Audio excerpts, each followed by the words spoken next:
The sun over Silver Hollow burned like judgment. It beat down on the platform boards of the train depot, until they steamed with heat, until the nails looked like they might melt, until Clara Mayfield's knees finally buckled beneath her. Her fingers slipped from the valise she'd clung to for 3 straight days, and it hit the planks with a heavy thud. Her hat tilted, then fell, revealing sweat-damp curls stuck to her pale cheeks. A child gasped nearby. A station hand shouted something. But the world around Clara spun too fast for her to catch any of it. 3 days of rail travel from Boston, with only stale crackers and tepid water to keep her upright. 3 days of biting her tongue, bracing against every jolt, ignoring the whispers of doubt that got louder with every mile. She had made it to New Mexico. That was the goal. That was the promise. That was the dream. And now she was collapsing. She felt her legs give way and her skirts catch on something behind her. Then came the dizzying fall and the slap of heat against wood. The very last thing she heard before the dark swept her under was the sharp jingle of spurs and a voice low and firm. "Get back, give her air." When Clara came to, she was not on the train platform anymore. She was somewhere cooler, quieter. The scent in the room was unfamiliar but comforting, a mix of lavender, horsehair, and warm cotton. She blinked up at the ceiling, rough, hewn and wooden, a fan turning slowly above her head. Her body felt both heavy and weightless. "Well, thank heavens," a woman said nearby, her voice warm, brisk, and grounded in something like habit. "She's coming around." Clara tried to speak but could only manage a soft croak. "Easy now, sweetheart," the voice soothed. A cool cloth dabbed her forehead. Another hand gently lifted her head and helped her sip water from a tin cup. "Where am I?" she whispered. "You're at the Callahan boarding house. I'm Nora. My son Jesse carried you here from the depot. Said you dropped like a stone." Clara closed her eyes, embarrassment surging hot beneath her skin. She had wanted to arrive quietly. No fuss, no attention. Certainly not cradled in the arms of a stranger like some fainting damsel. "I'm Clara Mayfield," she said after a pause, her voice steadier. "I was meant to be the new schoolteacher." Nora's eyebrows lifted. "Well, that explains the valise and the proper boots. The children will be lucky to have you, if we can keep you conscious long enough." A sound from the doorway interrupted them, footsteps, firm and slow. She awaked. Clara turned her head just as a tall man stepped into the room. He looked carved from the very mountains outside, weathered, sure of himself, with a quiet intensity in his blue eyes. He held his worn hat in one hand and a leather canteen in the other. The sunlight caught on the curve of his jaw, still dusted with stubble. "Miss Mayfield, this is my son, Jesse Callahan. The one who pulled you off that oven-hot platform before you cooked like cornbread." Jesse gave a slow nod. "Ma insisted we put you in the blue room. Coolest in the house." Clara struggled to sit up. I'm terribly sorry for the trouble. I wasn't expecting the heat to be so intense, or the altitude, or you weren't expecting to fall flat on your face. Don't worry. Folks here understand." He said it without teasing, but there was a kind of gentleness behind the bluntness that made her heart stutter. "You should rest," Nora said firmly. "Silver Hollow can be unforgiving to newcomers. The dust, the elevation, and the quiet. It sneaks up on you." Jesse lingered for a second longer before he tipped his hat to Clara. "Glad you're okay. Welcome to Silver Hollow."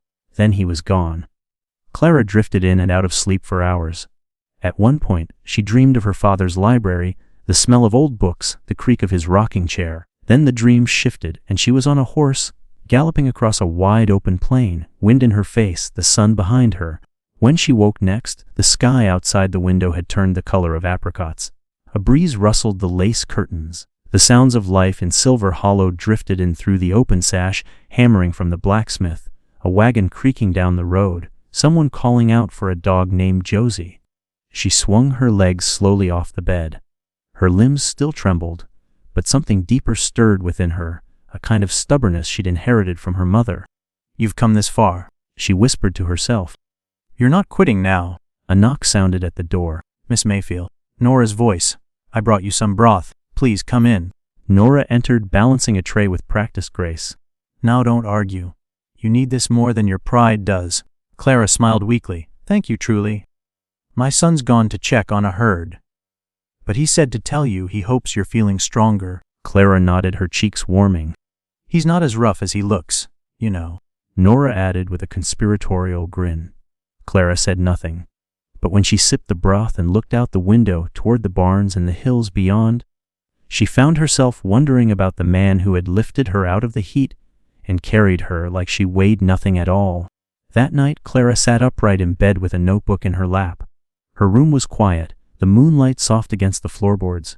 Her valise sat neatly by the dresser. Her shoes had been cleaned. Someone had folded her shawl. She picked up her pencil, paused, and wrote day 1 in silver hollow. I arrived in dramatic fashion, collapsed like some tragic heroine, was rescued by a man named Jesse Callahan. I can still feel the imprint of his hands on my back. She stared at that line.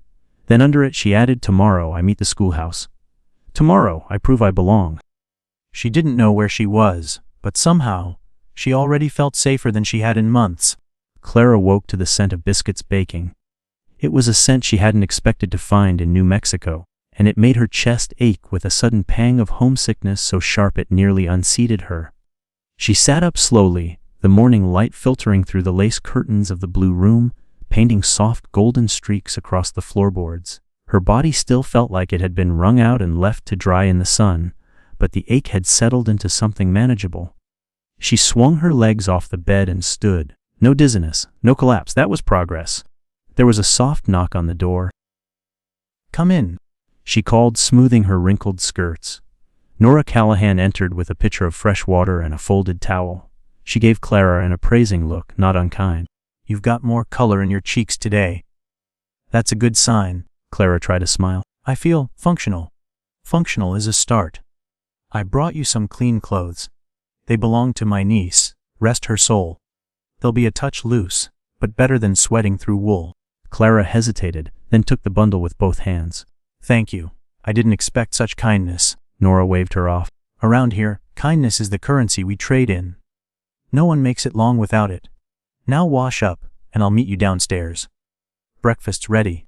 When Clara joined them in the kitchen, the room was filled with the scent of bacon grease and black coffee. Jesse Callahan sat at the table, one boot propped on the rung of his chair, sipping from a tin mug. He looked up when she entered, and something flickered behind those pale eyes. Recognition, maybe, or curiosity. Morning, Miss Mayfield, he said, tipping his head. She dipped hers politely. Mr. Callahan, Jesse's fine. She sat across from him, careful to smooth the cotton dress Nora had lent her. It was faded but clean, pale blue with delicate embroidery along the collar.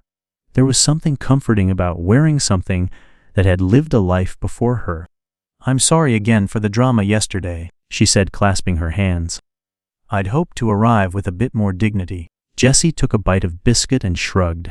You arrived. That's what counts. Nora set a plate in front of Clara. Eggs, beans, toast with apple preserves. Her stomach growled audibly.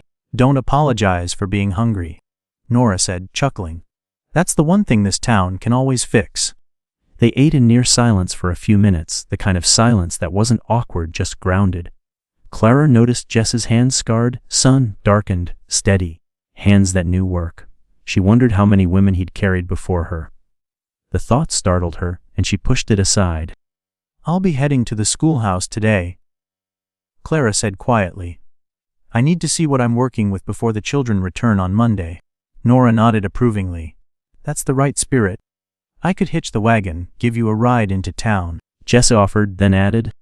If you don't mind bouncing around a bit. Clara blinked. I'd appreciate that. Thank you. The ride into town was short but jostling. The wagon wheels creaked over dry ruts as they passed sun-bleached fences, weathered barns, and modest adobe houses. The Sangre de Cristo Mountains rose like sentinels in the distance, dusted with the last snow of spring. Silver Hollow was a small town, no doubt, but not lifeless. Children chased chickens down alleys. A woman hung laundry behind the church. An old man sat on a bench outside the mercantile, whittling a piece of wood into something slowly taking shape. Jesse pulled up outside a whitewashed building with peeling paint and a tilted bell tower. One-room schoolhouse, he said. Same one Mama learned in. My father, too, when he wasn't sneaking off to break horses. Clara stepped down, heart hammering. She looked up at the school. The windows were dusty. The door hung slightly crooked. It would take work. Good, she thought. I need work. Inside, the room was stale with dessous. Desks were pushed to one side. Chalk lay broken on the floor. A wasp nest dangled in the corner like an unwelcome ornament. She ran her fingers across the teacher's desk, then paused at the blackboard. Someone had scrawled a message in faded chalk. Miss Abernathy quit. Good lel. Clara. Charming send-off, she muttered. Jessie stepped inside behind her. Kids get restless, especially when there ain't much else to do but chase jackrabbits and test their teachers. And what do you do, Mr. Callahan, when you get restless? His eyes glinted wide. She looked at him for a beat too long before turning back to the desks. Well, she said, I suppose I'll need a broom. They spent the next hour sweeping, opening windows and airing out the classroom. Jessie fixed the door hinge without being asked. Clara stacked books into neat piles, though many were missing pages or spines. At one point, a quiet knock came at the open door. A boy stood there barefoot, dusty, with wide dark eyes. He didn't say a word, just watch. That's Mateo, Jessie said softly. His mama cleans at the mission. Don't talk much, but he listens. Real smart. Clara approached slowly, crouching to eye level. Hello, Mateo. I'm Miss Mayfield. I'll be your new teacher. She smiled anyway. School starts Monday. I hope to see you here. The boy didn't answer, just stared at her with something unreadable. He turned and disappeared like a shadow. Jessie leaned against the doorframe, arms crossed. You handled that better than most. Children don't owe us words, she said simply. They owe us nothing until we show them we're worth trusting. Jessie looked at her like he was seeing something new. You know, he said slowly, I figured you'd crack in a week. Did you? Most who come here do. This place isn't gentle. Clara placed a broken globe back on the shelf and wiped her hands. Gentle is overrated. They stood in companionable silence for a moment, both of them surveying the half-cleaned room. There was still much to be done, but it didn't feel impossible. Thank you for helping, she said. Jessie tipped his hat. I'll be around. Don't let the wasps claim the place again. That evening, Clara sat on the small front porch of the boarding house, her skirts tucked around her ankles, sipping tea from a mismatched cup. The sky above Silver Hollow was painted in purples and blood-orange streaks. Somewhere a coyote called. Nora stepped out and handed her a plate of shortbread cookies. You did good today. Clara smiled softly. It's only day 2, she said. Still counts. You didn't run. No, Clara said, but I was tempted. Nora lowered herself onto the step beside her. This place has a way of pulling at you. Either it breaks you, or it changes you. Clara was quiet a long while, then she asked, And what if I don't know which one it's doing yet? Nora patted her knee. Then you're still in the fight. Inside the house, Clara laid in bed that night, staring at the wooden beams above. The sound of crickets filled the night, and the air smelled of earth, warm and raw. She wasn't sure what tomorrow would bring, but for now, she was still here, still standing, still fighting. If I'm going to survive here, I'll need more than just good intentions. Sunday morning came quietly. The air in Silver Hollow was still and clean, the kind that made you stop and take a deeper breath without realizing why. Clara stood in front of the mirror in the blue room, fastening the last button of her borrowed blouse. It was plain cotton but crisp and freshly pressed, thanks to Nora. She twisted her hair into a loose bun, stared at her reflection for a moment, and squared her shoulders. Time to meet the rest of the town. The chapel bell rang out just once, a low chime across the valley, enough to wake the spirit without startling the heart. Downstairs, Nora waited with a small tin of biscuits tucked under her arm and a quiet smile. Jessie was already outside, tying the horses to the wagon. Clara hesitated on the steps when she saw him. He looked different in a clean shirt, the sleeves rolled up just enough to show the strength in his forearms. His hat tilted low against the sun. She hated that she noticed. Morning, he said without looking up. Good morning, she answered, stepping into the light. They rode in silence, the wheels crunching over gravel. Jessie didn't speak much, but Clara was beginning to understand that silence wasn't distance with him, it was space. The kind people gave you when they respected what you carried. The chapel was small, wooden, whitewashed, with a weathered cross leaning slightly at the top. Wildflowers had pushed their way up along the foundation, uninvited but beautiful. Inside, the benches were hand-carved, uneven, and polished smooth by generations of use. Sister Agnes was already seated at the front pew when they arrived. She wore no habit, only a worn gray shawl and a large silver cross at her neck. Her hair, stark white, was pulled back into a single braid. Clara felt drawn to her immediately. There was something in the woman's posture, quiet strength, like an oak that had been through many storms. The service was short. A local rancher played hymns on a pump organ, slightly off key but heartfelt. The preacher spoke of tending to what grows slowly, land, heart's faith. Clara found her thoughts drifting to the schoolhouse, to Jessie, to the boy Mateo who still hadn't said a word to her. Afterward, townsfolk lingered in the dusty courtyard. Children played near the well. Old women gossiped in low tones. Jessie was already speaking with a friend. Clara recognized the blacksmith, so she wandered toward Sister Agnes, who sat beneath the shade of a cottonwood tree. Miss Mayfield, the old woman said before Clara even introduced herself. I was expecting you. Clara blinked. You were. A schoolteacher from Boston, heart full of books and burdens, trying to make sense of both. Silver Hollow has long ears, child. News travels fast. Clara sat beside her on the bench. You've been here a long time, 53 years. Sister Agnes picked a stray piece of lint from her shawl. I came out on a mission train. Thought I was saving souls. Turns out, it was mine that needed saving. They sat in comfortable quiet for a moment. You like it here? Asked. No, Agnes said plainly. But I love it. Big difference. Clara smiled despite herself. I'm not sure I belong here. You do. Because you're asking that question. People who think they belong usually don't. Clara looked down at her folded hands. I fainted at the depot. Jessie Callahan had to carry me like some storybook heroine. I've been here 2 days and already I've made a fool of myself. Agnes chuckled low and dry. Honey, if Jessie carried you, it wasn't out of pity. That man doesn't lift so much as a bucket unless he means it. Clara flushed. He's complicated. No, he's just simple in a world that expects men to be complicated. That's what confuses people. Clara glanced toward Jessie.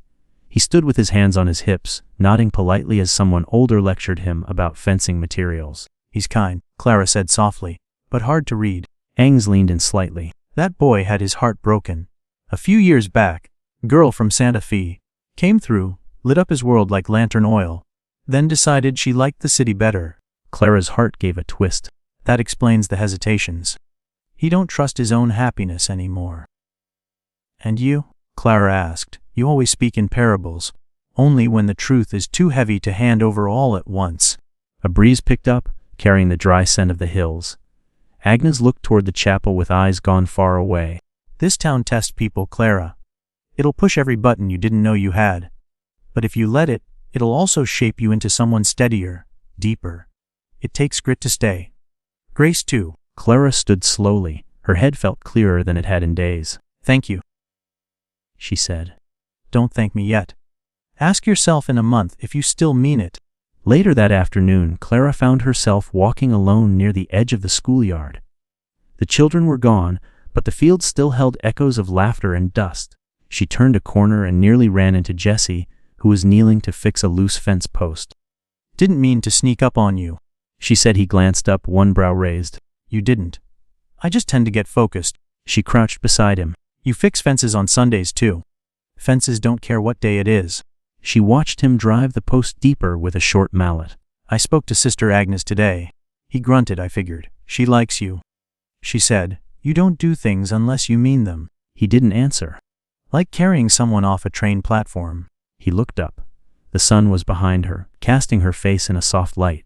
For a moment, he didn't speak. I did what needed doing. Clara nodded. Well, thank you for that. You planning to stay, Miss Mayfield? I'm trying. He drove the last nail and stood. Trying counts more than most people think. She looked toward the horizon, where the hills turned from ochre to blue. This town feels like a place that keeps a score. I don't know how to read. Jessie leaned against the post, arms crossed. It don't care where you came from, just how you show up. She turned toward him, eyes narrowing slightly. And how do you think I showed up? Like someone who didn't run. Even when you could have. She opened her mouth, then closed it. For a woman who taught children how to use their words, she suddenly found herself short of them. He nodded toward the schoolhouse. You'll do fine. Just don't let them smell fear. I was a trembling mess when I walked in there yesterday. He smiled barely, but it was there. They only notice if you admit it.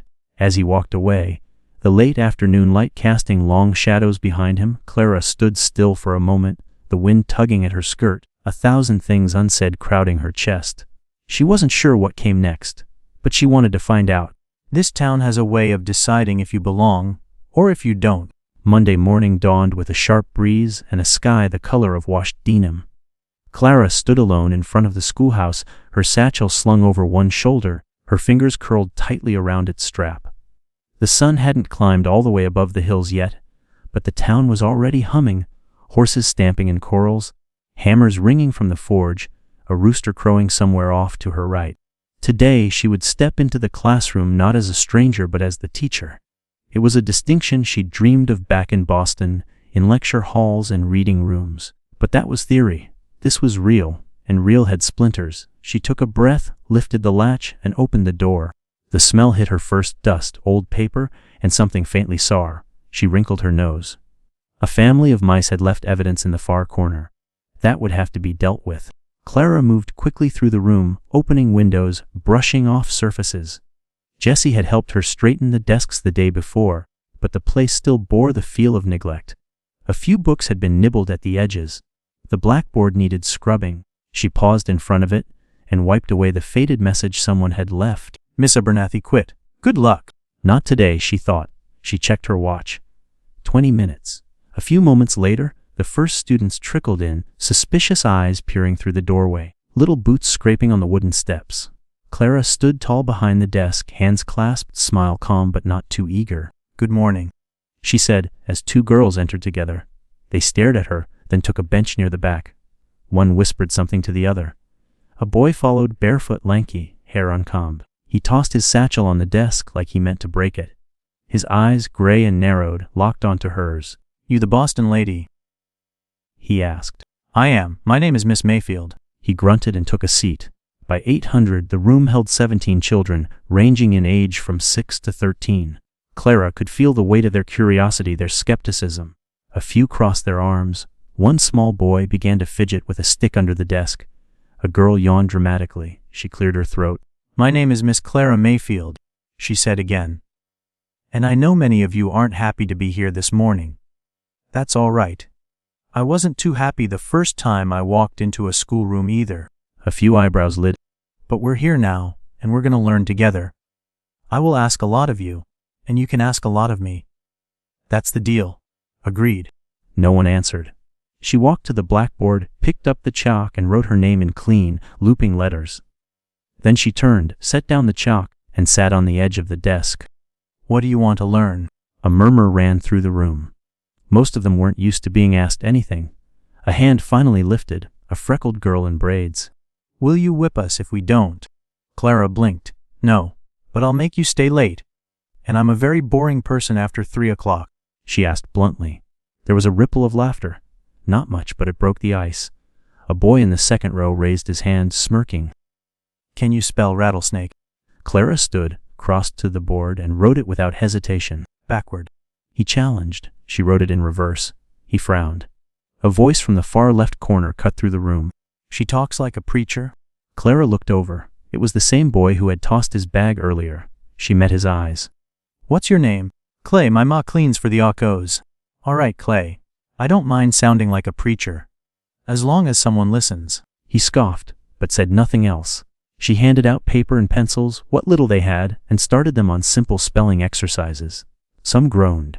Others surprised her. The girl with braids could spell territory without help. The smallest boy knew how to add double digits in his head. And then there was Matteo. He slipped in late, quietly, head down. Clara saw him hesitate by the door before choosing the desk nearest the back, eyes on the floor the whole time. She said nothing. But she noticed. By noon, the children had grown restless. The room was hot and noisy with fidgeting. Clara dismissed them for lunch. They bolted into the sunlight like wild things, yelling, chasing each other, slamming the door behind them. Clara exhaled and leaned against the desk. Her muscles ached. Her throat was dry. Her handwriting had smeared on the blackboard, and someone had already carved something rude into the corner of her desk with a pocket knife. She was still smiling. Jessie appeared an hour later, leading a dapple gray horse by the reins. I brought you some lunch. Clara blinked. You didn't have to, he said, holding up a basket. I didn't make it. Ma did. She said you'd skip eating unless someone forced it on you. He tied the horse to the post and handed her the basket. Inside were cold fried chicken, cornbread, and a jar of lemonade. She sat on the steps and dug in, grateful. How'd it go? he asked. They didn't throw tomatoes. I count it as a win, he chuckled. You'll wear 'em down. You've got that look. What look? Like someone who won't leave, even when she probably should. She bit into a piece of chicken. Is that a compliment? Ask me again in a week. They sat in companionable silence. The sound of wind rustling through the grass. Distant laughter from the children. The creak of the schoolhouse sign above them. Mateo came today. Jesse looked up. He say anything? She said. No, but he stayed. That counts for something. Jesse nodded. More than you know. After he left, Clara walked back into the classroom. The afternoon sun was softer now, slanting across the desks. She noticed something on her desk, a folded piece of paper. She opened it slowly. It was a drawing.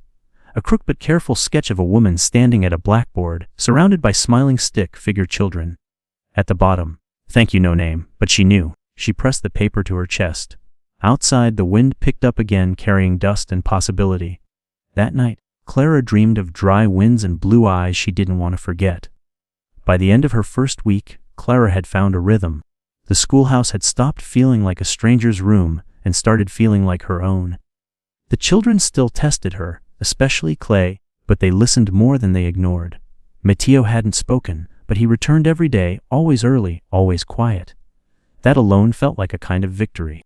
On Friday afternoon, after the last of the children had filed out in a tumble of laughter and dust, Clara stayed behind to tidy the room. She was bent over sweeping when she heard the familiar sound of boots outside. She looked up just as Jesse stepped through the doorway, dust on his shirt, sleeves rolled. You done fighting the little wild things for the week? She leaned on the broom, smirking. Don't call them that. They're better than they act. He lifted a hand in mock surrender. Didn't mean offense. Just figured you earned a break. Thought you might want to learn how to ride proper. Clara straightened, startled. Ride? You said back in Boston you only took one lesson. Figured it was time to change that. Besides, can't live in Silver Hollow long without getting on a horse. She hesitated. The idea stirred a knot of nerves and something else she didn't want to name. But she said yes. They rode out near the southern edge of town where the land opened up into a wide pasture scattered with wild sunflowers and brush. The sky was enormous out here, a blue so deep it felt like it could swallow you whole. Jesse had brought a gentle mare named Honeybell for Clara. She's steady, he said, adjusting the stirrups for her. She won't spook unless you ask her to. Clara swung up awkwardly, clutching the saddle horn. All right, she muttered. Tell me everything. He chuckled. Don't grip so tight with your knees. You'll tire out fast. Hold the reins like you're holding hands, not strangling a snake. She adjusted, frowning with concentration. He mounted his own horse in one smooth motion and looked over. Ready? Absolutely not. Good. Let's go. They started at a walk, then a slow trot. Jesse stayed beside her, giving quiet instructions. She wobbled, cursed once under her breath, but she didn't fall. After 10 minutes, she found herself laughing. It feels like flying and drowning at the same time. You'll get the hang of it. As they rode side by side, Clara noticed the way Jesse glanced at her, not watching exactly but checking. Like he didn't want to let on that he was worried. You do this often? She asked. Teach strangers to ride, only the brave ones. Her heart skipped. She looked away quickly. They stopped near a stream, dismounted, and sat on a large flat rock. Clara took off her gloves and dipped her hands in the cold water. You're a good teacher. Jesse grinned. You're not a bad student, she said. She flicked water at him, laughing. He retaliated with a splash of his own. For a moment they weren't teacher and rancher. Just two people in the sun, sharing something easy. As the afternoon waned, Jesse reached into his saddlebag and pulled out a small object wrapped in cloth. He handed it to her without a word. She unwrapped it slowly. Inside was a carved wooden bookmark, the edges smoothed, her initials burned into the grain. Jesse. He shifted, uncomfortable. Figured a schoolteacher needed something to keep her place. She ran her fingers over the letters. Did you make this? He nodded. I whittle. Helps me think. Clara stared at the gift, overwhelmed by its quiet intimacy. No one in Boston had ever given her something so personal. Certainly not a man who said so little and meant so much. Thank you, she whispered. Their eyes met, and for a long moment, neither looked away. But just when she thought he might say something more, Jesse stood abruptly and reached for the horses. We should head back. Sun drops fast out here. They rode home slower than before. The sky turned from gold to fire to indigo. Crickets began their low chorus. Clara's legs ached. Her hands were sore, but she couldn't stop smiling. At the edge of town, Jesse pulled his horse alongside hers. You did good today. She turned toward him. So did you. He looked like he wanted to say something more. His mouth opened, then shut. Clara felt the shift, the weight of all that hovered between them. But he only tipped his hat. Good night, Miss Mayfield. And then he rode off into the dusk. That night, she couldn't sleep. She held the bookmark in her hands long after the lamp was out, running her thumb over the carved edge, feeling something quietly important settle in her chest. It wasn't just a gift. It was an invitation. The storm rolled in without warning. One moment, the sky was clear. The next, a wall of gray clouds barreled across the valley, swallowing the hills in a matter of minutes. Clara stood at the schoolhouse window watching it build, the scent of rain thick in the air. Inside, the children were restless. The barometric shift had stirred them up like dust in a gust. Pencils dropped. Paper airplanes flew when backs were turned. Even Mateo fidgeted more than usual. Clara clapped her hands. Books away. Let's do something different. She walked to the blackboard and wrote a single word. Stories. You're each going to make one up. Doesn't have to be long. Doesn't even have to make sense. But it has to be yours. There were groans, but they quieted as she gave examples. She even told one herself, a silly tale about a city girl who tried to bake bread and used salt instead of sugar. By the end, a few of the children were laughing and Clay had grudgingly cracked a smile. As they wrote, the rain came, hard. It slammed against the tin roof with a roar that made the younger children wince. Thunder cracked so loud it rattled the windows. Clara moved to close the shutters, just as lightning forked across the hills in a jagged blaze. Then the door burst open. Jesse stood there soaked, winded and grim. You need to dismiss the class, now. Clara blinked. What's wrong? Flash flood warning. The river's rising faster than we thought. There's a breakup near Garrison Hill.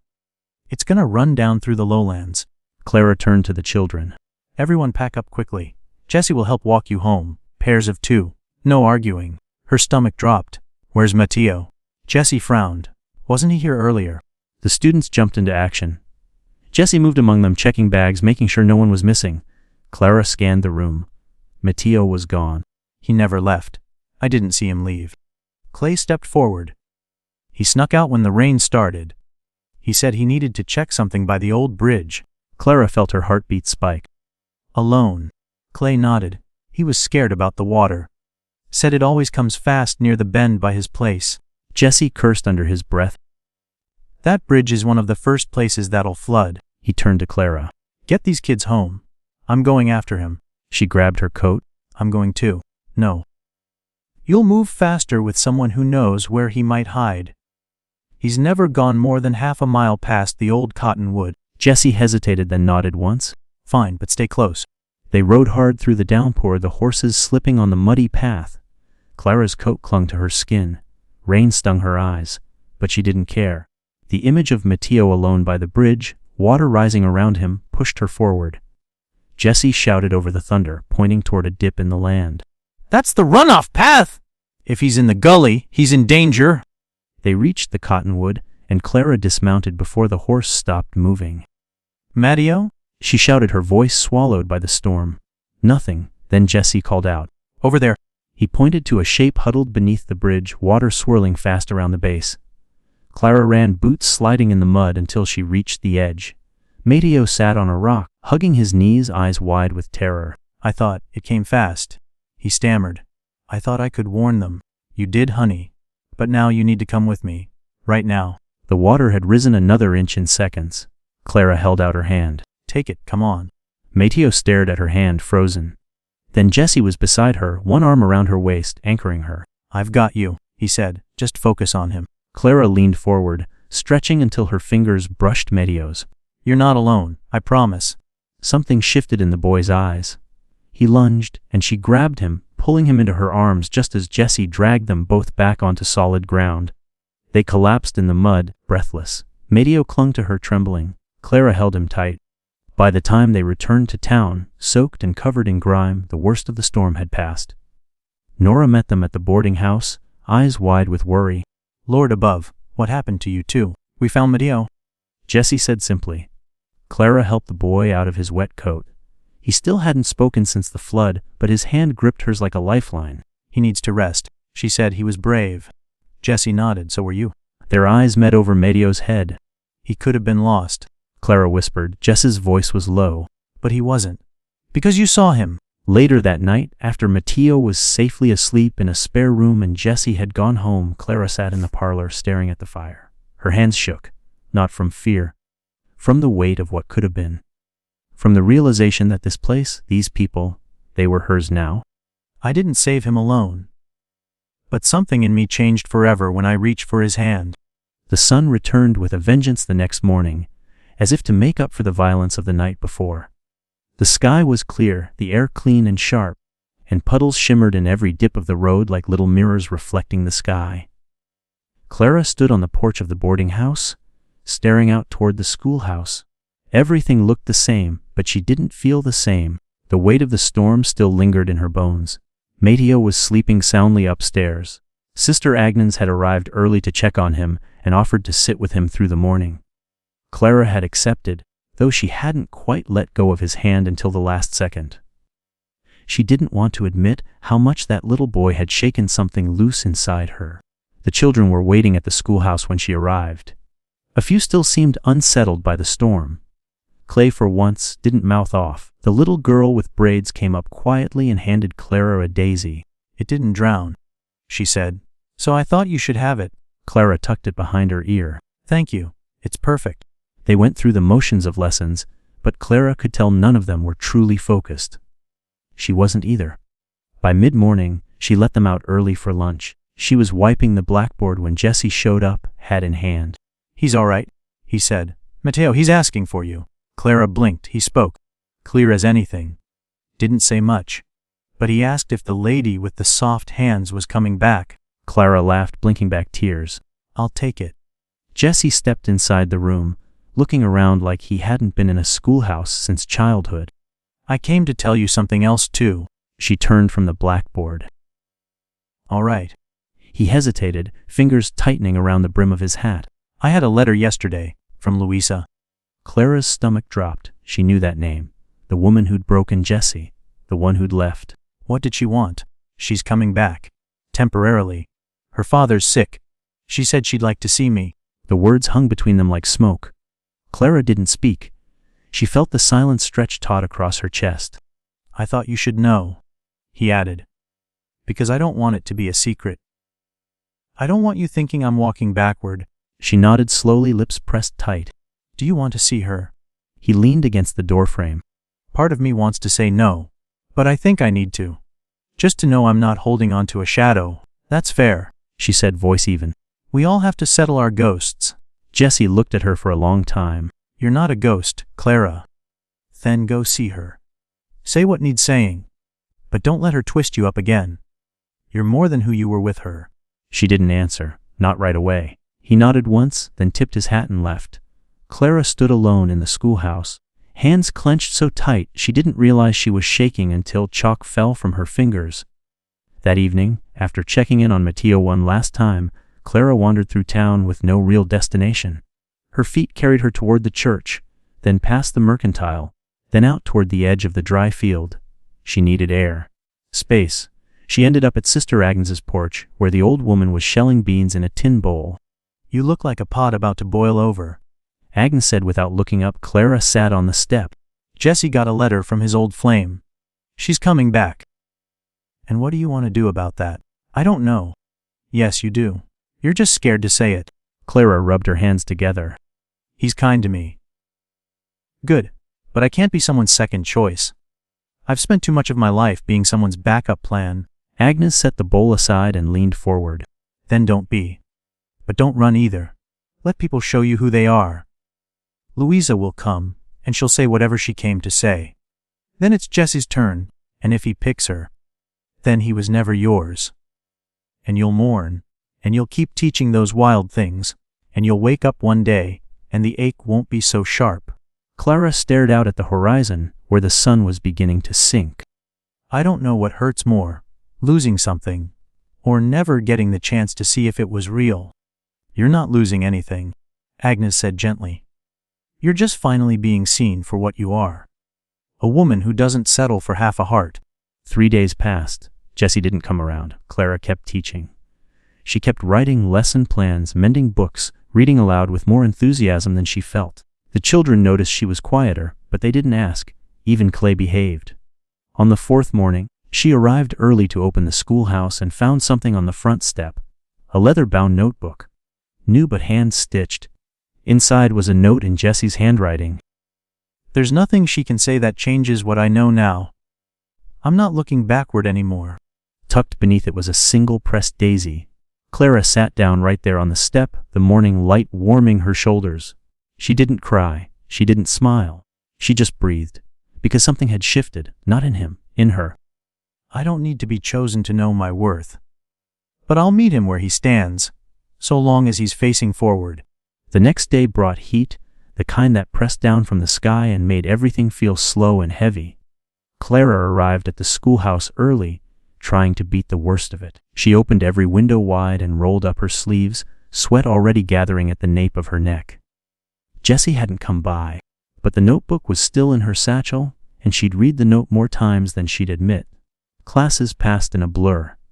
Mateo was back and sitting straighter. Clay helped one of the younger boys sound out his words without being asked. Clara took those wins and carried them like small medals. At noon, Mayor Okawa showed up in his Sunday coat, looking flustered and far too formal for the temperature. Miss Mayfield, he said, tipping his hat. Got a favor to ask. She set her chalk down. Of course. What do you need? Town's having the spelling contest next week, part of the summer fair. Miss Abernathy always judged, but since she ran off to Santa Fe with that traveling salesman. He trailed off, then cleared his throat. We need a judge. And the children already know you. Clara smiled. I'd be honored. Good, he said, mopping his forehead with a handkerchief. We need some decency in the event this year. Last one turned into a shouting match.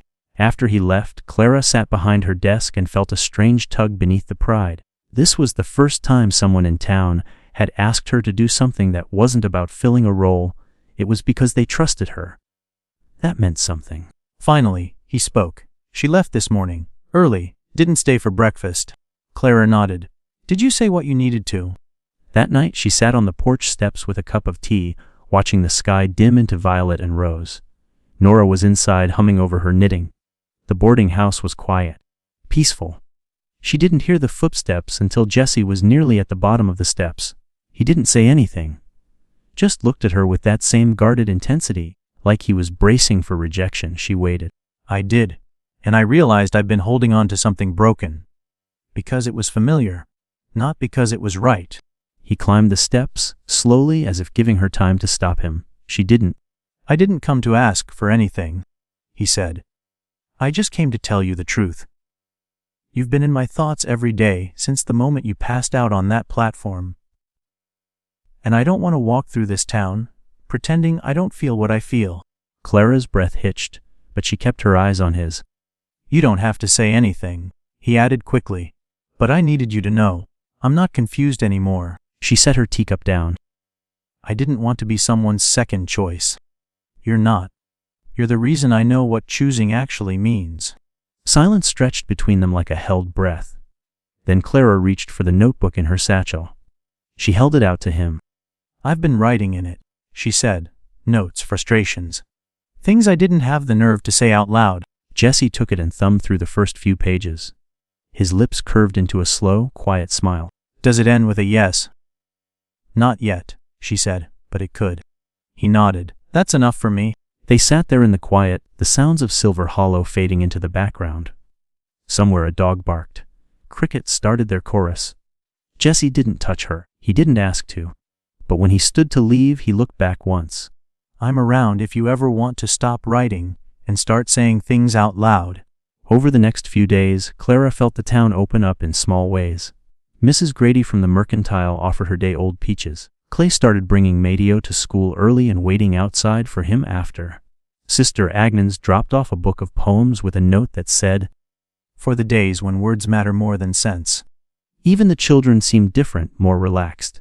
Like they'd decided, quietly, that Miss Mayfield wasn't going anywhere. She and Jessie saw each other often. Never planned. Always natural. He helped her hang a new chalkboard. She brought him extra biscuits wrapped in cloth. They talked, really talked, about the land, about loneliness, about what it meant to stay, but the words still hovered unspoken, until Friday afternoon. The children had just left. Clara was sitting at her desk, legs sore, ink smudged on her wrist.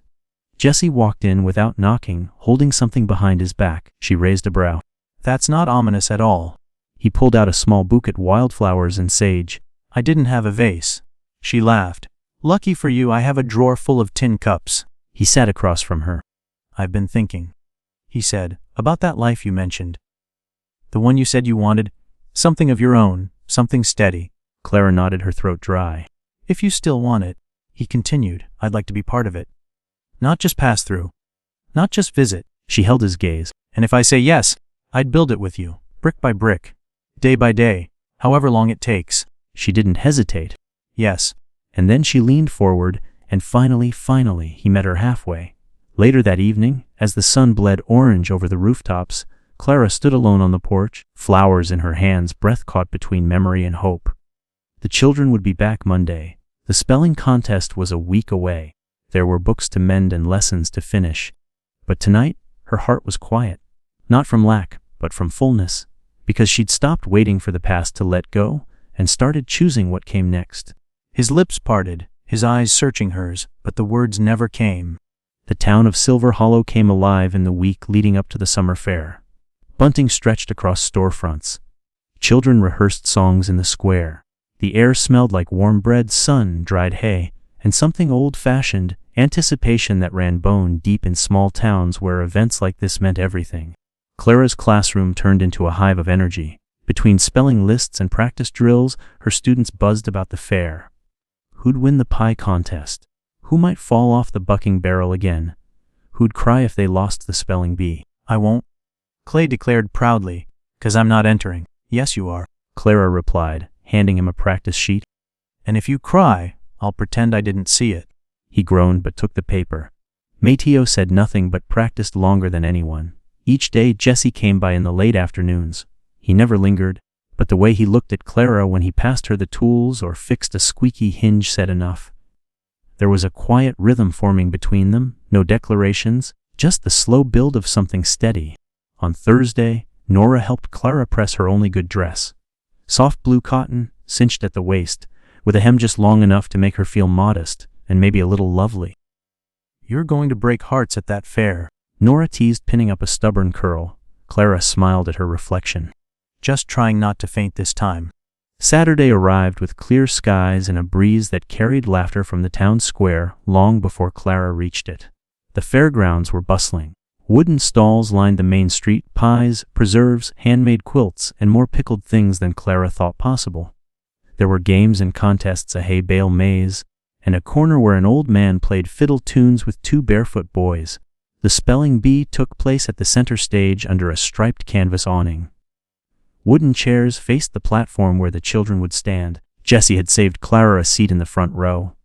He didn't say much, just offered her a cold lemonade and a grin. Mayuroko took the stage, booming and sweaty, and welcomed the town with a speech that went on too long but nobody minded. The word was restoration. When Clara was introduced as the judge, she felt the smallest wave of applause and one loud whoop from Clay of all people. The competition began. Words flew like arrows, some sharp and deadly, others dodged with ease. Children spelled with shaky voices and twitching fingers. Some fell early. Others climbed. Mateo made it to the final three. He stood tall on the stage, his shirt neatly tucked, eyes steady. He took a breath and spelled it, flawlessly. The crowd clapped, not loudly but enough. Jesse leaned forward, and Clara's chest felt tight with pride. When Mateo finally misspelled Vermilion, he bowed his head, whispered, "Thank you," and stepped down like a gentleman. A girl named Sadie won, but no one cheered louder than Mateo did for her. After the contest, Clara found him near the lemonade stand, staring up at the cloudless sky. "You did well," she said, offering him a cup. He nodded, then glanced at her. "My papa came today, watch from the edge." Her breath caught. "Did he speak to you?" "No, but he was there." "That's something. It's a start," Clara said gently. Mateo looked at her, then really looked. "I didn't know school could feel like home. You made it that way." Before she could respond, he slipped away into the crowd, shoulders straighter than she'd ever seen. By sundown, the fair had taken on a golden hue. Lanterns were strung from trees, glowing like fireflies. Music floated from the square, fiddle, guitar, the low stomp of boots. Clara sat on the edge of the dance circle, sipping cider, watching. Then Jessie appeared, hand outstretched. "You don't strike me as a dancer." "I ain't. But I've got good instincts." She took his hand. They moved slowly. Not perfectly, but together. His hand found the small of her back. Her cheek brushed his shoulder. People spun around them, laughing and shouting. But for Clara, there was only the quiet steadiness of Jessie's breath, the rhythm of their steps, the ground under her feet. After the music faded, they slipped away from the crowd. Past the stalls, beyond the fire pit, toward the river that ran dark and soft at the edge of town. They stood in silence for a long time. "Do you ever think about leaving?" she asked. "Used to," Jessie said. "Now, I think about what I'd miss." Clara looked out at the water, then at him. "This place, it isn't easy. But it feels real. And I need that." He took her hand. "You're not running anymore," he said quiet. "No, and I'm not hiding either." He kissed her then. Not hurried, not unsure. Like a man who knew exactly what he was choosing. The next morning, Clara woke before the sun. She walked through town barefoot, skirts trailing dew, the smell of fair still lingering in the air. Everything felt changed. But not in the way it does when something breaks. In the way it does when something finally begins. She reached the schoolhouse, opened the door, and stood in the quiet. There was chalk dust on the floor, sunlight slanting through the window, and the echo of children's laughter in her ears. Her heart was full. Her path was clear. "I didn't find what I was looking for, but I found what I needed. And maybe that's the truest kind of home." The fair had barely packed up when the first letter arrived. It came folded into thirds, tucked inside a creased envelope with no return address. Clara found it wedged between the pages of her attendance book. Whoever had placed it there knew the schoolhouse, knew her habits. She unfolded it slowly. The handwriting was sharp, masculine. "You don't belong here. This town doesn't need your kind, or your meddling." There was no name. Just the "read it 3 times. Her hands didn't shake, but something in her stomach turned over slow and sour. She didn't tell Jessie. Not that day. Instead, she tucked the letter into the drawer beneath her desk and continued teaching. A week passed. The heat broke, bringing crisp mornings that hinted at the season turning. Jessie came by often. Mateo was thriving.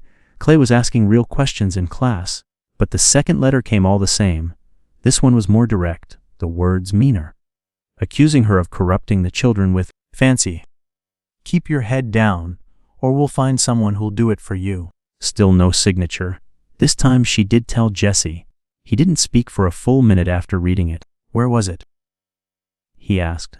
"On my desk, in the drawer I keep locked." His jaw tensed. "Someone's been inside." Clara nodded. "I checked the windows. One of the latches had been forced. I must have missed it." Jessie stood. "You need to tell Oko now?"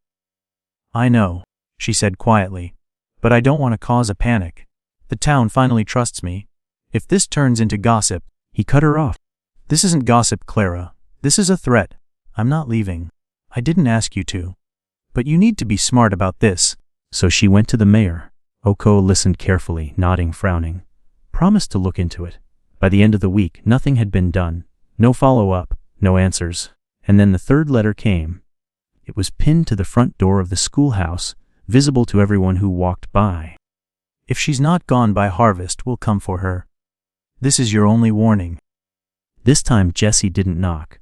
He barged into the classroom while Clara was setting up for the day. He threw the letter on the desk. "I want to know who did this." "So do I," Clara said calmly. "You should be staying at the boarding house, not walking around alone. Someone's watching you. Someone thinks they can scare you into running." She looked at him, eyes unwavering. "Then let's make sure they see me stay." Jessie stared at her for a long time. His frustration wasn't anger, it was fear barely masked. "You're braver than most men I've known," he finally said. "But I still don't want to see you hurt." Clara softened. "I know, and I'm being careful. But we can't act like it's 1885 and I'm some damsel needing rescue. I won't give them that." Jessie let out a breath, then reached for her hand. "Then I'm not leaving your side."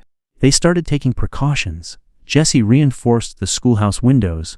Mayor Aqua posted a deputy nearby. Clara kept the children inside during recess. But the unease lingered. And not just in Clara. The townspeople noticed. They whispered. Some pulled their children from school temporarily. A few looked at Clara differently, like they weren't sure anymore if she was a blessing or a burden. Nora heard the talk at the mercantile. Sister Agnes picked up on it at Sunday service, but no one said anything directly. Then one night, someone painted a word across the schoolhouse door in red outside R. Clara found it before dawn. She stood in the rising light, staring at the streaked letters, heart thudding. Jesse arrived minutes later. He took one look and cursed under his breath. But Clara didn't cry, she didn't flinch. Instead, she fetched a bucket of water and a rag. Jesse joined her. Together, they scrubbed the door until their hands ached and the word disappeared. Not a single townsperson came to help. Not that morning. But by that afternoon, things shifted. Mateo brought her a jar of wildflowers. Clay stood guard at the schoolhouse steps during recess. Mrs. Grady arrived with cookies and muttered something about kids needing sugar to focus. And Mayor Aqua stopped by with a carpenter to offer a proper bolt for the front door. No one said they were sorry, but the town spoke with action, quiet loyalty, a circle closing around her. That evening, Clara sat on her porch steps, skirt dusty, arms sore. Jesse joined her, handing her a mug of coffee. "They tried to make you afraid," he said. "They did, but you stayed." "I did." He looked at her, admiration plain. "You knew they'd test you. I just didn't know how far they'd go. And now," she sipped the coffee, letting the warmth settle into her chest. "Now, I know who I am, and I know who's standing with me. Then this town may not deserve you, Clara, but it's damn lucky to have you." He didn't speak for a while. She smiled, eyes stinging, not from fear this time, but from something stronger. "They can call me whatever they like," she said softly, "but I'm not leaving. I belong here now, even if I have to fight for it." The wind picked up over Silver Hollow the day after the door was scrubbed clean. Not a storm wind, but the kind that carried something unspoken. It stirred dust through alleys and rattled loose shingles like the town itself was bracing for something it couldn't name. Clara felt it too. She kept teaching. She kept walking to school with her chin high and her keys tucked tight in her palm. But inside, she was waiting for what? She didn't know. A face behind the letters, another word scrawled in red. Or just the weight of silence breaking. It broke that Wednesday morning. Mateo was late. He was never late. Clara stood at the window, heart thudding harder with each minute that passed. By the time the clock struck 8:30, she'd already decided class would wait. She told the children to stay put, grabbed her shawl, and started toward the east end of town, toward the shack where Mateo lived with his father. Jesse caught up with her 2 blocks in. "You felt it too?" She nodded. "Something's wrong," he said, falling into step beside her. They reached the shack and knocked. No answer. Clara turned the handle. Unlocked. Inside, the air was still and sour. A broken chair lay on its side. A mug shattered near the stove. Mateo's coat still hung on its hook, but the boy was gone. So was his father. Jesse scanned the room, jaw tight. "This wasn't an accident." "No," Clara said. "And Mateo wouldn't just leave without telling me." They asked around, but no one had seen anything. Mrs. Grady said she heard shouting the night before. A neighbor mentioned a stranger on horseback riding out of town before dawn. By sunset, it was clear Mateo had vanished. The next morning, Clara stood in the church hall as the town gathered, not by invitation, by instinct. Word had spread. A child was missing. And suddenly, the threats didn't feel like idle words anymore. Mayor Okowa stood at the front, voice stiff. "We don't know where Mateo is, or who might have taken him. But we need to stay calm. Spreading fear won't help anyone." Clara stepped forward. "No, but silence won't either." Heads turned. She felt her pulse hammer, but her voice didn't waver. "Someone in this town has been threatening me. You've all heard the whispers. Some of you have seen the letters." Murmurs rippled. "And now Mateo is gone. That's not a coincidence." Oko raised a hand. "Miss Mayfield, I understand your concern." "No, I don't think you do." She turned to face the room. "I came here to teach, to help. And someone decided that made me dangerous. But this boy, this child, is missing, and I will not pretend it's just another bad day." A hush fell, then a voice from the back. "What are you saying exactly?" "I'm saying," Clara answered, "that if we don't start standing up to fear, then we've already lost what makes this place worth fighting for." She looked around at the faces she'd come to know. Some looked away, but others, like Sister Agnes and Mrs. Grady, met her gaze head on. "I'm not asking for sympathy," Clara said. I'm asking for action, for truth. The town broke into motion. Jesse organized a search party. Boys rode out toward the canyons. Sister Agnes set up food and blankets in the church hall. Nora collected lanterns. And Clara went to the one place no one wanted to mention. A stretch of land just beyond the river, once owned by a man named Burke Hadley. Known for keeping to himself, known for grudges, and known for hating outsiders. Jesse found her saddling a horse behind the stables. You're not going alone, he said. I figured you'd say that. Clara whispered. You think he'd really? They rode out just before dusk. The wind had settled, but tension hung heavy. The Hadley property was overgrown. The barn half collapsed. They dismounted at the edge of the clearing. Burke's got demons, Jesse said. And he's got just enough sense to hide them well. They approached slowly. Jesse knocked on the door. No answer. Then a creak from the back. Clara moved fast, slipping around the side of the house. A shed, the door ajar. She pushed it open. Inside in the dim light, Matteo sat curled in a corner, hands tied, cheeks tear-streaked but alive. Clara, he choked. I'm here, she whispered, rushing to untie him. Jesse covered them both, rifle drawn, scanning for movement. But the place was empty. Burke was gone. They got Matteo back to town just after nightfall. The boy clung to Clara like a shadow. The doctor said he was shaken but unharmed. Mayor Okoa issued a manhunt for Burke, but Clara knew deep down the man had slipped through. That night, the town gathered again. This time Clara didn't speak. Jesse did. He told them what Burke had done, what it meant, and what it didn't change. This town has a choice, he said. Keep letting fear call the shots or stand up, together. He looked toward Clara. She stood up, when no one else did. There was no applause, but there was understanding, and that was louder. After the crowd dispersed, Clara walked home with Jesse at her side. They didn't speak until they reached her steps. She turned to him, eyes tired but clear. Do you think it's over? No, he said. But I think they finally see what's worth protecting. Then whispered, he called me soft. Said I didn't belong here. She nodded. Jesse looked at her for a long time. You're not soft, he said. You're steel under silk. And if he thought you didn't belong, it's because he knew you'd change this place. Clara stepped into the lamplight, voice low. I didn't come here to change them.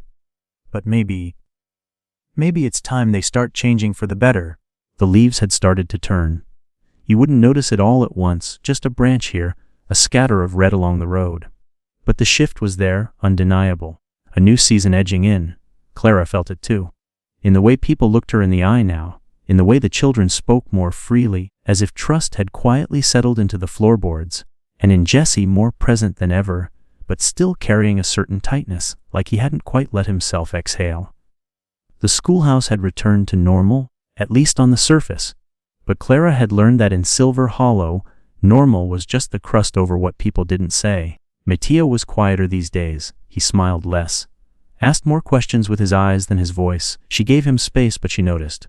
On Friday afternoon, she called him over after the others had gone. You all right, Matteo? He nodded. Yes, ma'am. Just thinking a lot. She waited, then, without meeting her gaze, he asked, Why did he hate you so much? You didn't do anything. Her throat tightened. Some people are afraid of change. And when they're scared, they look for someone to blame. But you stayed, even after the letters. After everything. I stayed, she said gently, because people like you are worth staying for. He finally met her eyes. A silent thank you passed between them. Later that evening, Clara joined Jesse at the edge of town. He'd been helping repair the old water tower, and now he stood overlooking the hills, the sun melting into orange behind him. She leaned against the fence beside him. Oko sent word, Jesse said. Burke's horse turned up, no sign of him. But they think he's gone south, maybe Mexico. Do you believe that? I believe he won't come back the same way. Not now. Then you never told me what it was like, for you. When Louisa left. Jess's jaw tightened. It felt like drowning. Like the world just kept moving without asking if I was ready. Clara let that sit for a while. He looked at her. But you walked into this town like the river changed direction to make room for you. She smiled softly. I didn't feel that strong. You didn't have to. You just were. He reached for her hand. You still thinking of leaving after the season ends? She didn't answer right away. I used to imagine the next place, like a story I hadn't finished. But now, I think maybe this is the story. The one worth staying in. Jessie nodded, then leaned closer. Then maybe we start building it, page by page. The next day, a group of townsfolk gathered to repaint the schoolhouse. It wasn't organized. No flyers, no announcements. People just showed up with brushes, buckets, coffee, and covered dishes. Mrs. Grady brought fresh bread. Clay and Mateo sanded the window frames. Even Okawa arrived, sleeves rolled, muttering about earning back some trust. Clara stood on the steps, overwhelmed. Jessie handed her a paintbrush. You earned this, every inch. She joined in. By midday, the schoolhouse gleamed in fresh white like a page turned. At the end of it all, Sister Agnes stood with Clara, surveying the crowd. You see it now, don't you? Said. See what? The town chose you. Not because you were loud or righteous, but because you were here when it counted. Clara swallowed the knot in her throat. I never expected to become someone they'd fight for, and yet here we are. That evening, Jessie asked her to walk with him up toward Miller's Ridge. It was quiet there, wide sky, crickets. The sort of place where thoughts could spread out without getting tangled. They sat on a fallen log. He pulled something from his coat pocket. A ring. Simple. Silver. The kind meant to be worn, not shown off. Clara stared at it. Jess's voice was low. I'm not asking you to marry me. Not yet. I know you need time. She looked up, startled. I'm just asking if you'll keep this. So when the time's right, when it feels like the next page, you'll already know I'm ready. Her throat went tight. She took the ring. Then I'll keep it, she whispered. And when I'm ready, you'll be the first to know. They sat together in the dark, the silence between them finally soft. Back at the schoolhouse, the children began making decorations for harvest. Clara watched them string dried leaves and paper stars. Their laughter echoed off walls that had once held whispers. The town had changed, so had she. And though Burke might still linger in shadowed corners of memory, the fear he sowed had no place here anymore. The roots she'd planted had held. She stood at the window, the silver ring warm in her palm. I didn't think this town would ever choose me. But maybe it was me who had to choose them first. The morning of the harvest blessing arrived dressed in gold. Sunlight spilled through the trees like honey. The church bells rang clear over the rooftops. The whole town buzzed with quiet reverence. Children in pressed shirts and dresses, women setting out pies on long tables, men straightening collars they rarely wore. Clara stood before her mirror, brushing the last knots from her hair. Her dress was the same blue one from the fair, but now it carried weight, not because it was fancy, but because it had seen things, held laughter, weathered pain. She fastened the silver ring Jessie had given her to a ribbon and tied it around her wrist. It wasn't time yet, but it was close. When she stepped outside, the air held that perfect balance of crisp and warm. Jessie was waiting beneath the cottonwood tree, clean-shaven, boots dusted, smile easy. You clean up all right, she teased. He offered his arm. So do you, ready? She nodded. Let's go be a part of something. The church was full. Families packed the pews, voices blending in low hums of excitement. Sister Agnes stood at the front, her small frame surprisingly commanding. She spoke of harvest, not just of wheat and corn, but of effort. What's sown and what takes root. Of courage. Clara felt the weight of her words like a hand on her shoulder. Then Sister Agnes paused. We have a tradition, and this year, a request. Someone among us has given more than her share of soil and seed. Miss Clara Mayfield, would you come up? Agnes smiled. You walked into this town a stranger. But you didn't wait for an invitation to start building something. You made a place for our children, for yourself, and for hope. That's harvest too. Clara's breath caught. Every eye turned toward her. She stood slowly, fingers curled tight, and walked to the front. The crowd stood. Clara didn't speak, couldn't. But the standing said enough. After the service, the town gathered at the square. Long tables filled with bread, stews, jars of preserves, jugs of cider. Children ran barefoot through the grass, laughter rising like birds. Jessie filled 2 cups and handed one to Clara. How are you feeling now, schoolteacher? She looked around. The people, the food, the warmth. Like I never really understood the word home, until now. The light shifted as afternoon deepened. Clara helped the children hang paper stars across the gazebo. Each one had a word written on it, things they were grateful for. Mateo's read belonging. Clay's said second chances. One simply said Miss Mayfield. Jessie read them with a quiet pride. You ever think you'd end up the heart of a whole town? Clara laughed, a little teary. I just wanted to teach. You did more than that. You healed. She looked at him. So did you? He grinned. They're expecting us. As dusk painted the sky, lavender fiddles tuned. Couples gathered near the fire pit. Someone called out Jessie's name, then Clara's. She shook her head. I'm a terrible dancer. Good, he said, so am I. He took her hand. They stepped into the circle, twirling, clumsy but happy. Laughter bubbled up around them. Clara caught glimpses of Nora clapping along, Aqua smiling over a mug, Sister Agnes with her eyes closed swaying. When the music slowed, Jessie pulled her close. His voice brushed her ear. I never thought peace could look like this. She laid her head against his chest. That's because we had to build it ourselves. They stayed like that as the song faded, the fire crackling behind them. Later, as stars bloomed overhead, Clara stepped away from the crowd. She needed a moment, just one. She found herself walking the edge of the orchard behind the school. The trees were shadows now, leaves rustling like old pages. She stopped beneath the oak, where she'd once stood wondering if she should leave. Now she knew she never would. Jessie found her there after a while. He didn't speak, just reached into his coat and handed her something, a small wooden box. Inside, chalk, carved into the shape of a heart, smoothed at the edges. Well used. It's yours, he said. You've written so much already. I figured you'd need something for what's next. Clara's breath caught. She closed the box, placed it over her heart, and kissed him. This time not from hope or fear but from knowing. The harvest moon rose full above them. I didn't just survive this town, she whispered, I became it. Autumn settled into Silver Hollow without asking permission. One morning, Clara woke to frost edging the windows. The leaves had turned overnight, copper and fire and rust, blanketing the roads like the earth itself was exhaling. She walked to school beneath trees that creaked and whispered, the kind of cold that made her breath visible and her steps sharper. The children still ran barefoot, though now they did it with red cheeks and fingers tucked into sleeves. Clay brought a scarf he said his ma had made and proudly never wore. Matteo had taken to carrying books under his arm like a badge of honor. Even the shyest ones laughed louder these days. Inside the classroom, everything felt steady. The old stove clanged to life each morning. The lessons followed rhythm. And Clara, without realizing when it had happened, had stopped looking over her shoulder. She was simply here, not passing through, not enduring, just here. One afternoon, Jessie arrived with 2 horses and a basket covered in cloth. I hope you're not planning to ride off with me, he grinned. Not unless you say yes. Otherwise it's just a ride. Figured you could use a little sky, she said, narrowing her eyes. They rode out past the ridge where the wind hummed in tall grass and no one else followed. He led her to a clearing dotted with boulders and wind, bent trees overlooking the valley.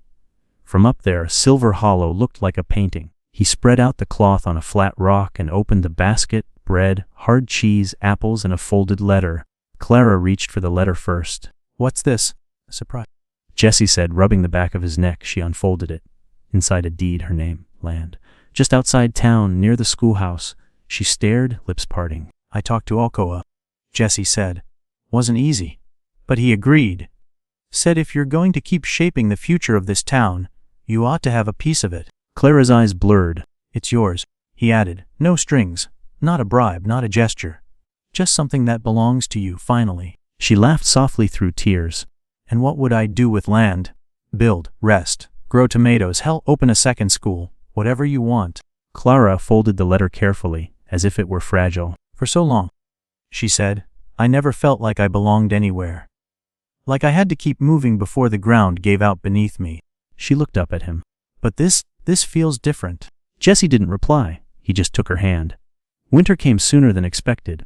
First frost turned to flurries. Chimneys puffed steady smoke. The townsfolk wrapped themselves in wool and stories. Church gatherings moved indoors. The schoolhouse stove burned longer each day. Clara had expected the cold to bring back the fear, that old instinct to run. But instead she found warmth in unlikely places. Mrs. Grady invited her for supper. Sister Agnes left books on her porch with notes like, for when the snow makes everything quiet. Even Oko, ever stiff, stopped by one morning with extra coal. And Jessie, he never stopped showing up. Not with grand gestures but with steady ones. Fixing a window before she noticed the draft. Bringing her favorite jam, reading beside her on quiet nights. The ring still sat in its box. She hadn't said yes, but she hadn't said no. Because the truth was, she didn't need to hurry. Home wasn't a door you rushed through. It was something you built with time. Christmas passed in a hush of snow and song. The children performed a nativity play in the church hall. Clay forgot his lines. Mateo whispered them from the wings. Nora cried the whole way through. Clara sat in the front row, heart aching with the kind of joy that came from long roads and earned peace. Afterward, Jesse offered her his coat. Cold night. He said. She took it, fingers brushing his. I think, she said softly, I'm ready. His breath caught. Yeah, she nodded. But not for a wedding. Not yet. I'm ready for something else. He tilted his head. Tell me. I want to build something permanent. With these kids, with this town, with you. But I need to do it my way, one step at a time. Jesse smiled slowly. Then that's exactly how we'll do it. Spring would come. The snow would melt. The children would grow. Letters would arrive. Some from far-off places, some from nearby hearts. There would be losses too. The world didn't promise ease. But as Clara stood on her small piece of land, her land, watching the sunrise paint the valley in color, she understood something she hadn't before. She hadn't come to Silver Hollow to escape. She had come to remember who she was, what she carried, what mattered. And in doing so, she hadn't just claimed a place. She'd become part of it. The schoolhouse bell rang in the distance, calling children back to desks and dusty floors. Laughter carried through the trees. Jessie walked toward her, boots crunching over snowmelt, eyes already smiling. She turned toward him, heart calm, voice clear. I'm not running anymore. And as the light touched every corner of the valley, Clara knew the story hadn't ended, it had finally begun.